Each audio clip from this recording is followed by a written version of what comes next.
na ako mga kabrasab. Shoutout si Tatay Roman. Yung pong ubing sinasabi ko sa inyo.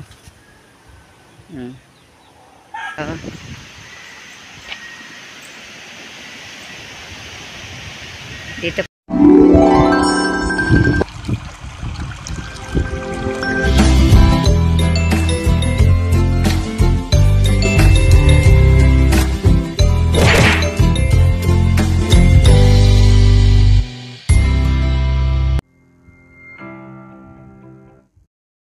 Magandang hapon po mga kabrasa. Panibagong vlog na naman po natin ngayon. At si Tatay Roman po ay dumating na.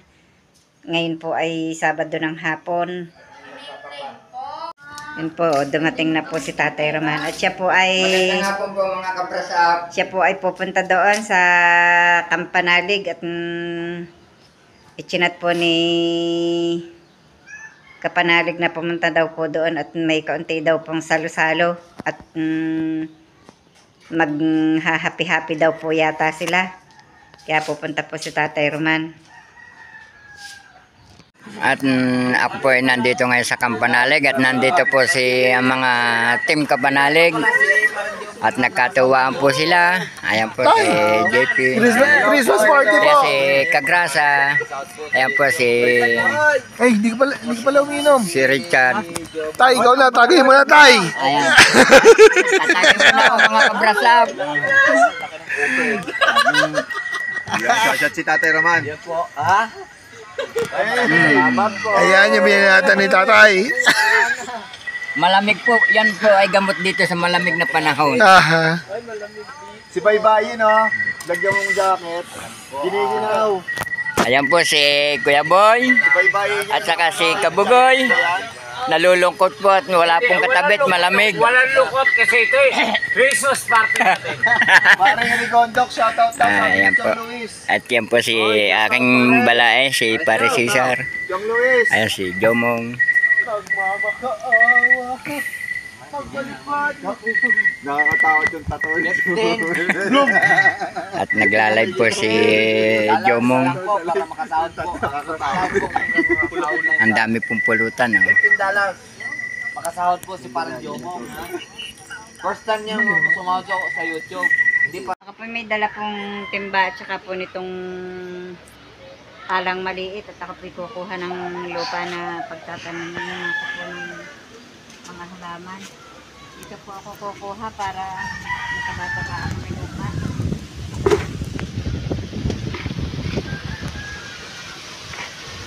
Hari mga tambak.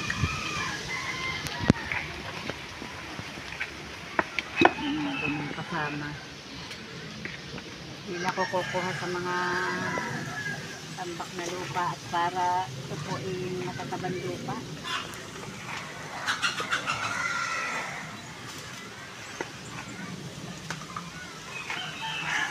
Tayo lilipat din sa ano araw. May itim ang pagka-lupa. Ayan, nakita na po aring halaman kong January. Nalisan ko na po ng pangasinutin ko po aring pangari. At inalisan ko na po ng damo. Ito mo, kilala ang matatabang lupa. Ganito.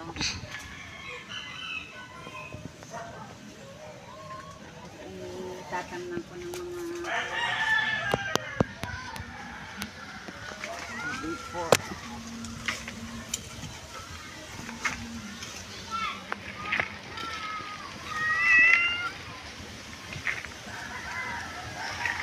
Hindi ko may pag-ano ng ayos ang aking kamay.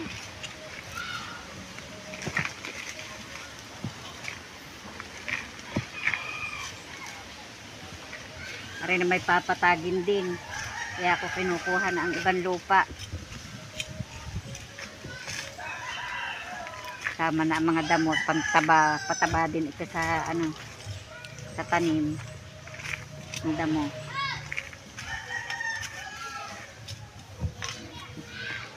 Alwan-alwan din kumuha ng lupa at malambot. Para itatanggalin ito.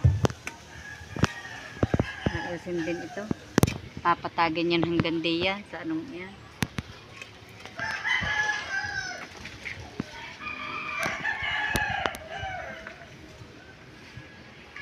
Ako naman mga halaman, buti kayo maglipat.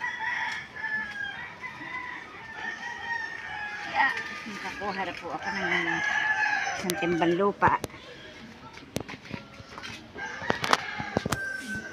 Dito tayo po pwesto ng pag-aayos ng halaman. Kunin ko yung plastic na itim, wala pang paso eh. Hindi, tatanim ko din ng halaman. Hindi, tatanim ko din.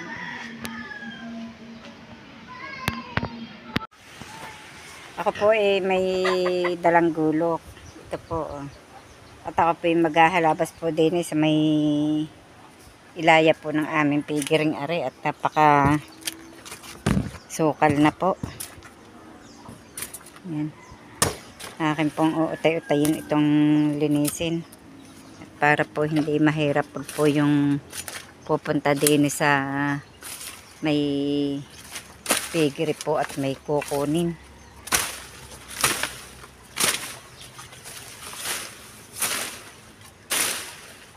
Yan. Nahalahalabas ko po ang damo. Tingnan niyo po yan oh. Ang damo po dito ay halaman. Yan po puro bulaklak oh. Ang ganda naman po ng bulaklak. Ito yung aking hinahalahalabas ang halaman at nagsusukal pong masyado. Aalsin ko po itong mga hindi ko po malaksan ang pagtaga at dahil po ng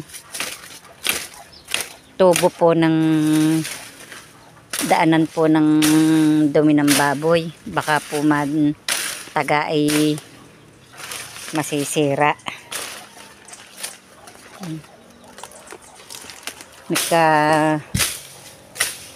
damo na po dito eh. Yan.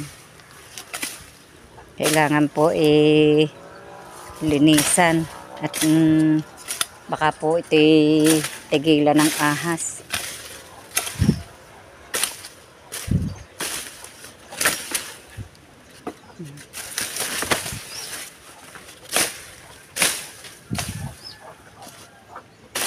Tsaka ito po kailangan po laging malinis. At para hindi po nakakatakot puntahan.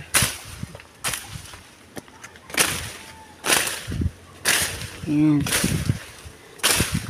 Madali naman pong halabasin.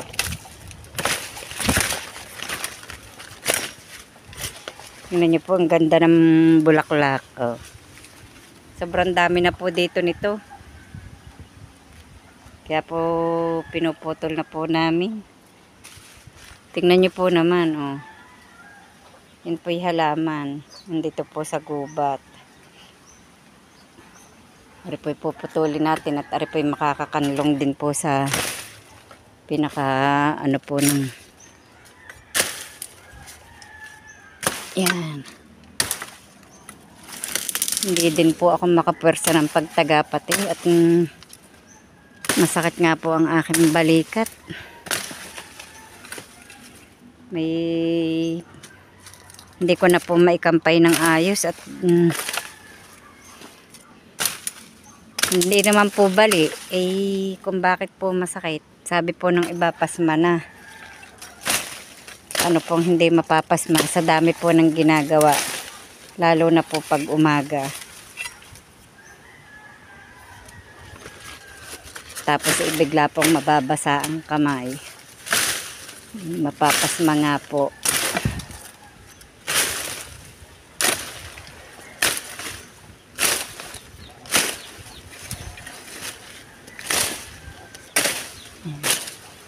Tingnan niyo po, ang dami dito ng yung pong ubing sinasabi ko sa inyo. Nung laglag na nga po ulit ang bunga. Ito naman po sisibol po ulit. Ang mga bunga na po nito yung pong mga bungang ito Sisibol po ulit yan, oh. Ang dami ko nga pong ipong ubi doon sa baba. Oh, yun po, oh, saglawit ang bunga. Natutuyo na po ang pinakatangkay nila, kaya po nanlalaglag na. At sisibol na po yan ng panibago. Kaya kailangan po ito ilinisan. Tingnan niyo po, oh, gubat na.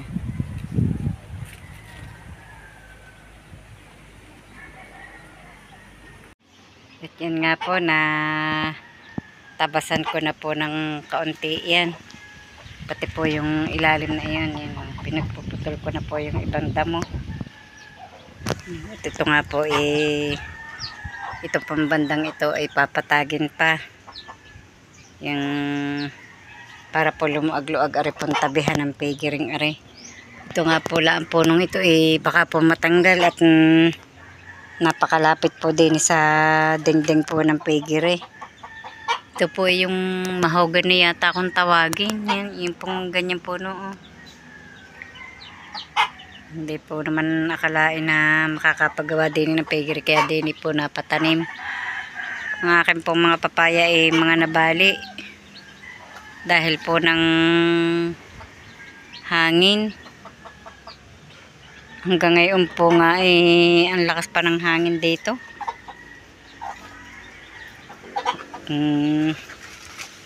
Mag-aayos po tayo ng mga ng pigiri. At ari po nasira na naman po nga yung lalad na inilagay namin din, nahalit na. Yung wawagawagaywa, yun po, oh. Yung pong malaking lalad na inilagay nasira na. Kaya baka po pagka yung mapapaltan na rin po ng bubong ari, at ang bubong po ng pigiri ay mga nanlaglag na po ng nanlaglag. Yan. Ito nyo po naman, sirang-sira na ang bubong. Oh. Naubos na po ng kwa sa kalalaglag. Oh. May sapin lamang po yung lalad. Ito nga po ang aming inahin, si Lena. Yan, sira na. Oh. Bibili na po ulit ng panibago. Dahil po ng talas po ng yero, isinapi nga po sa yero at ito'y natulo. Ang nangyari naman po pag po nakukuha ng hangin, nasisira. Ayan, para pong pinilas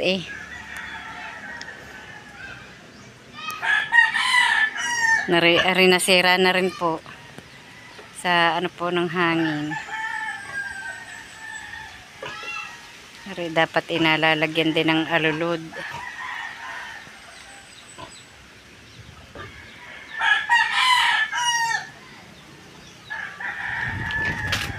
Naputol pala ang damong ari.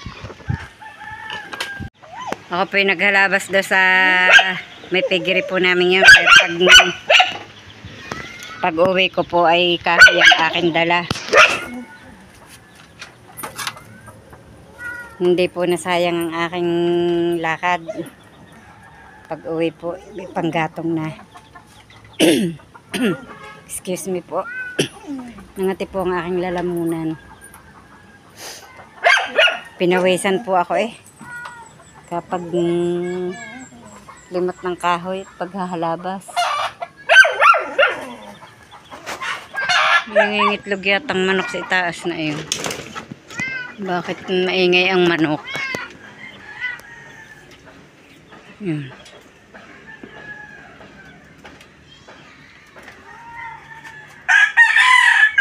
Mga nangingitlog po ang mga manok.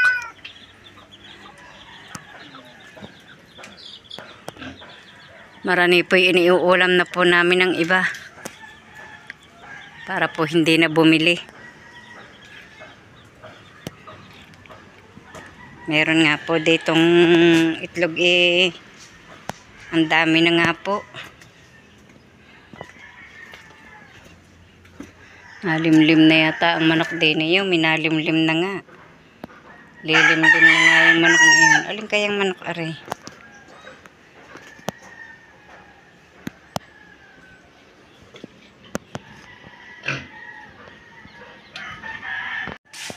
Tayo po maaga nagsasaing ngayon. Ako po nakapag-init na ng tubig at ito po nagsasaing na po ako. At si Camille po may ginagawa po yung para sa kumpo nila sa school. Nagsusulat po ng kanilang mga module. At ako po nakapagpakain na rin po ng mga baboy at nakapagpatuka na ng manok. At kaya po ako maaga nagsasaing. Kami po magsisimbang gabi po mamaya. Di po ba ngayon December 16 na. Umpisa na po ng simbang gabi kaya tayo po magsisimbang gabi muna. At hapon na po. Kaya po nag-uutay ng magluto.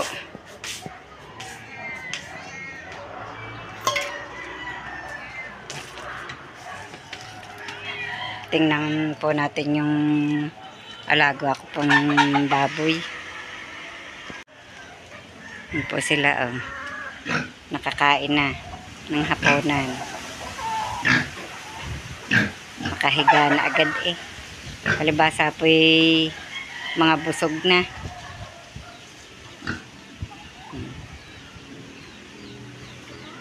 Dalawang buwan ko po yung alaga. Noong pong 14. Ano, kumain na kayo? Busog na. Napatoka ko na rin po ang mga manok. Umaga't hapon ko po yung ginagawa. Yung pagpapakain po ng ang baboy po umagat tanghali hapon. Ang mga manok po umagat hapon. Pati po ang rabbit nakain na po din. Yan po ang trabaho ko araw-araw. Ang magpakain po ng mga hayop. Ang maglinis, magwalis. Yan po kaya po madam nagsibak po ako dyan ng kahoy.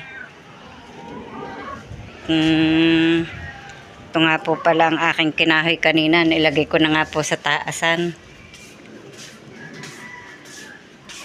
Awa po ng Diyos marami na po uling kahoy.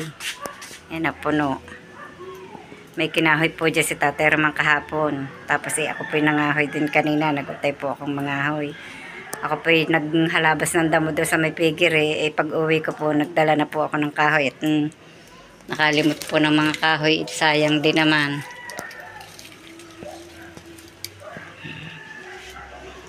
Lingas po ng gatong Nandito na po kami sa chapel. Ilan pa po ang tao dahil ang umpisa po ng misa po ay alas 7. Kaya ilan pa po ang tao sa loob. Yun po ang chapel namin. Malapit po ito sa highway. Ang laki po ng parol Ang ganda. Kawayari po sa kawayan ang parol. Ang galing naman ng gumawa. Ang laki kawayan. Ganda naman ang pagkakagawa.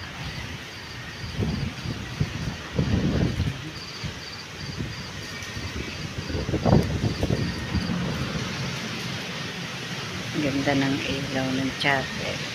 Christmas light.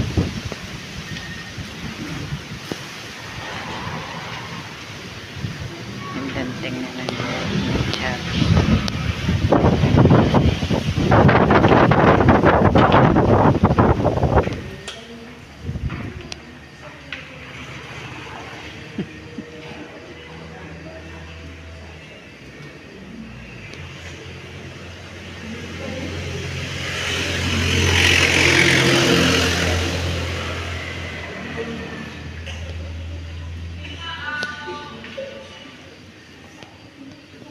Kami po nakagaling na po sa misa at ito po kami naglalakad.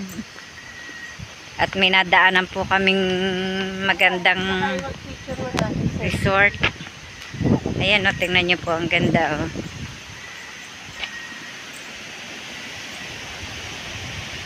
Dito po yan, malapit po yan sa amin.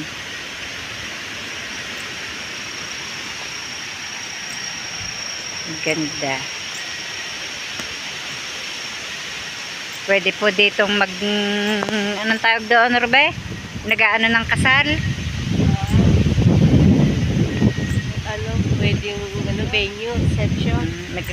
Pwede po ditong mag-reception ng kasalan.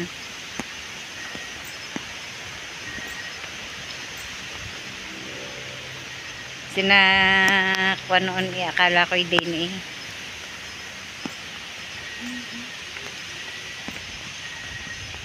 Pagkagaling po namin sa simbahan, ito po pagkarating po ni Camille, naggagawa na po ulit ng kanilang, ano yan, module?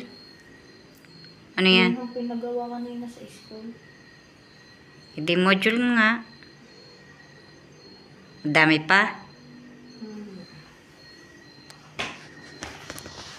At nagutom po kami sa paglalakad, kaya ito po magkakape po muna kami. Ano, bago po matulog, magkakape muna. Bumili po ng tigisa po kaming balot na hopya. O yan. Kami lamang po ni Camille ang nandito sa bahay. Si Tatay Roman po ay umalis na din po kanina.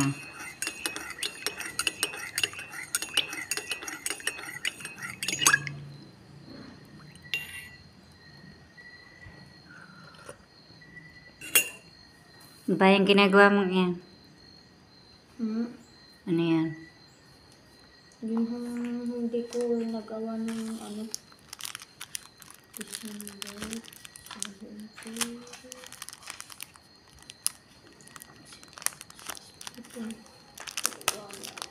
Kakape. Ilagay mo na lahat diyan ng gatas. Wala na pala ulit tayong gatas.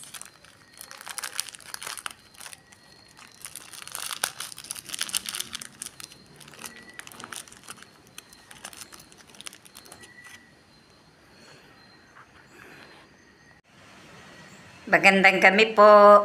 Maraming salamat po sa patuloy niyong pagsubaybay hanggang sa dulo na aming vlog.